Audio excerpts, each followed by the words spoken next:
saying, should I do speed work if I haven't good strength? My squat right now is 1.5 times body weight. Should I wait until 2 times body weight? So Sean, the flat out answer is you should wait till you're a bit stronger. The kind of context answer is it depends what you're doing, what you've done before, what you want to do in the future, what are your goals right now, what's your current injury state. So it kind of depends on a few things. So for example, if you've been playing what's a powerful sport? Water polo. If you've been playing like water polo since you're 6 and now you're 20 or whatever, there's probably a case for you to, in your S&C training, do some plyometric training, for example.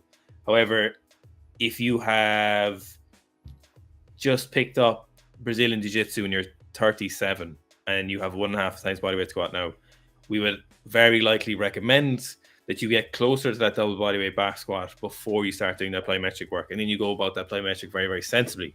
The reason being that water polo athlete who's been playing water polo for 14 odd years, tendons and ligaments have built up a lot of resilience to explosive movement, or if it's a gymnast, or if it's a rugby player, or a sprinter, any athletics person doing lower body plyometrics, their tendons and ligaments and joints and muscles and motor unit recruitment system has all been very well attuned and very well adapted over the course of years progressively, and through the limitation of them just being babies and children aren't able to apply that much force, and so their tendons and ligaments grew nicely alongside that. So then if you get to the age of 18 and you're doing hurdles and you have a 1.5 times body weight back squat, but you've done a load of essentially plyometric based movements through your sport for 14 odd years, you can go ahead and do that speed training smartly and progressively, and you progress it like you would with any new exercise. Like you wouldn't jump into the deep end, but you'd be pretty safe in the knowledge that if I approach this very diligently and I approach this intelligently with the correct progressions and movements,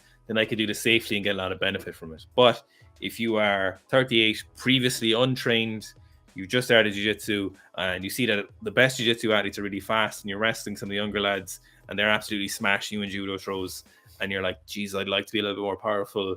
For you, it wouldn't be a great place to go and do a lot of explosive movements for your tendons and ligaments and your muscles, because they just wouldn't be able to take it, even if you went into it very, very slowly. Or it would take it to a certain extent, but much better scenario, and you'll get much more out of the plyometrics if you're just stronger at the start. So if you bring up that deficit of force production because it's slower, you can do it in a more controlled environment.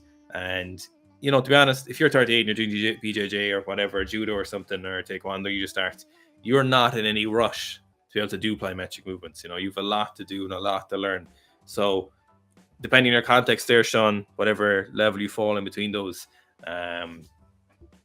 you need to make your decision based off that. Yeah.